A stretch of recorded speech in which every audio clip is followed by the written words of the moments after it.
Why God let them hurt you. It wasn't just the betrayal that hurt you. It was the fact that God saw it coming and didn't stop it. It's late. Your phone is still glowing. You're replaying the same message, asking the same question. God, why did you let them hurt me?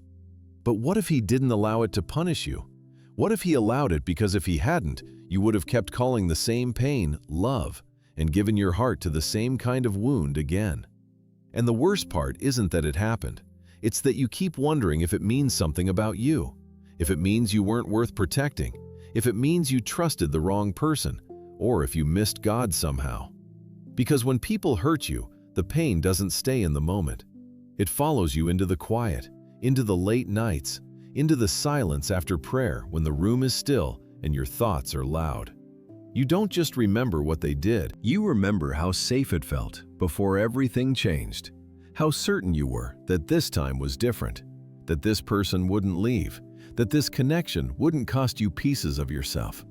And now you're stuck in between, not angry enough to let go, not healed enough to move on, just replaying moments, rereading conversations, asking God to explain something He never announced in advance. That's what makes this pain so confusing. There was no warning, no clear signal, no moment where God said, "Step back, this will hurt you." So you start questioning everything, your judgment, your prayers, your discernment, even your faith. You wonder why God stayed silent while someone had access to your heart, why He didn't interrupt it sooner, why He let you grow attached to something that would eventually break you. And here's the part most people won't say out loud. You're not just grieving the person, you're grieving the version of yourself that believed this wouldn't happen again. Because this wasn't your first wound. It just felt deeper than the others, more personal, more costly.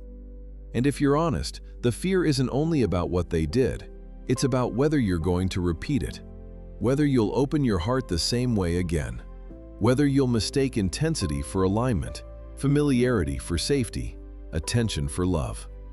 That's why this question keeps echoing. God, why did you let them hurt me? Not because you want someone to blame, but because you don't want to walk this road again. And if that's where you are right now, stay with me.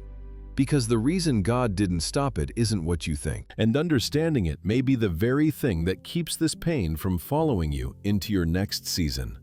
Stay with me, because the reason God didn't stop it has less to do with them and everything to do with breaking a pattern you are about to repeat.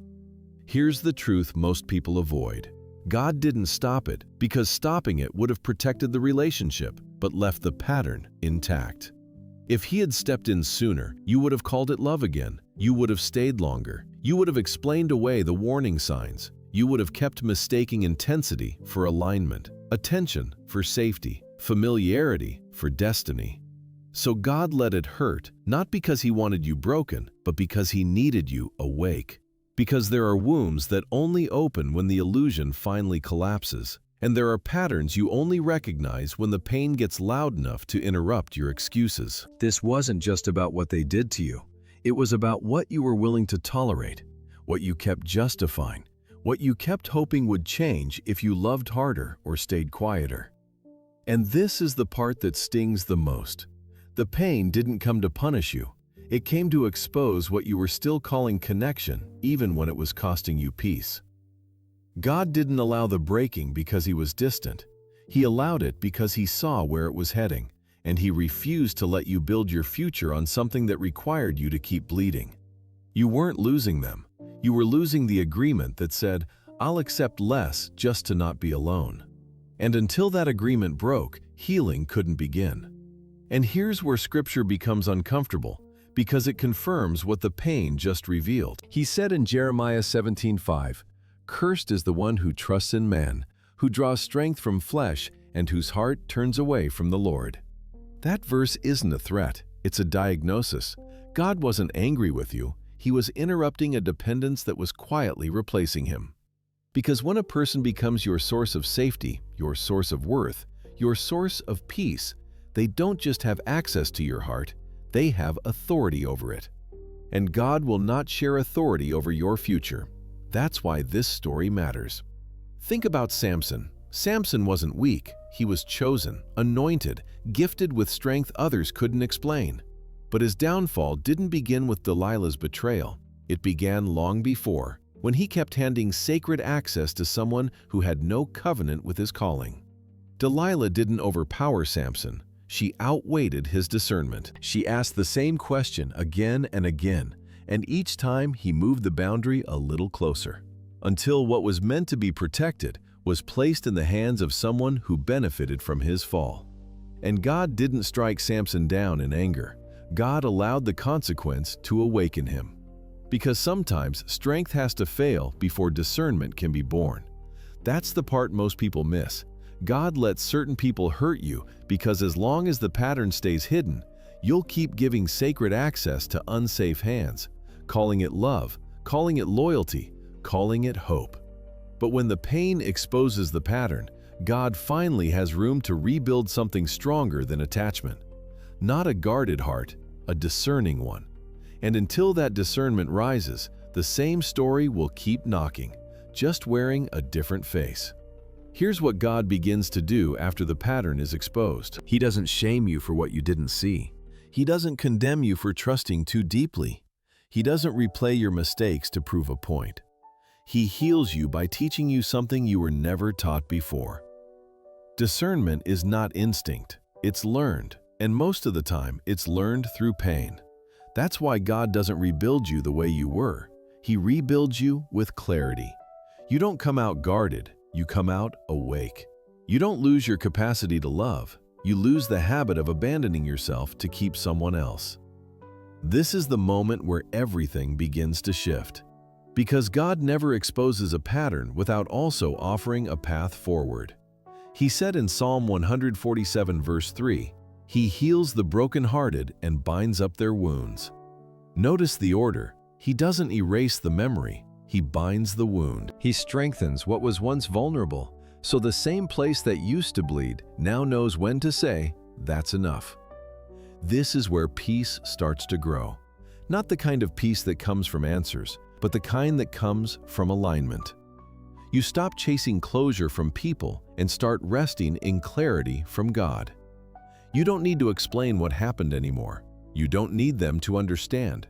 You don't even need them to apologize for you to finally feel steady again. Because something deeper has been restored.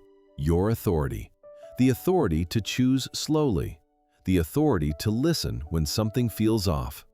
The authority to walk away without proving your pain was justified. And this is where the reframe becomes real. God didn't let them hurt you so you would become harder. He let it happen so you could become wiser. Not colder, clearer, not closed off, rooted. What broke you didn't disqualify you. It trained you. It trained your spirit to recognize what's safe, what's aligned, what's worthy of the heart God placed inside you. And when that clarity settles in, something beautiful happens. The pain loses its voice, not because it never mattered, but because it no longer leads. God does. If this stirred something in you, let it settle for a moment. You don't need to rush past what God is restoring. The fact that you're still here, still listening, still open, means the pain didn't win. It didn't harden your heart, it refined it. You're not behind because you trusted. You're not weak because you loved deeply. And you're not broken beyond repair because someone mishandled what God gave them access to. This season didn't end you. It trained you.